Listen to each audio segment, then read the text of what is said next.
来，乡亲啊，继续来看新北市劳工局有一个女员工不满乎顶司挑燃，心肝凉怀要来抬顶司。早起8点左右，伊举一支西瓜刀啊，秘伫个劳工局办公室的电梯边，看到劳工局的副局长一行出来，倒举咧就要甲拄落咯。加在副局长闪有过，走入去办公室喊救人，啊，当然嘛一直甲苦劝，叫伊都毋通做戆代志，伊才来放下着西瓜刀。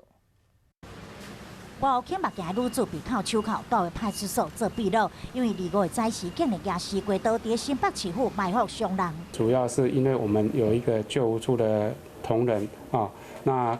早上就在办公室等待我们副局长上班的时候，那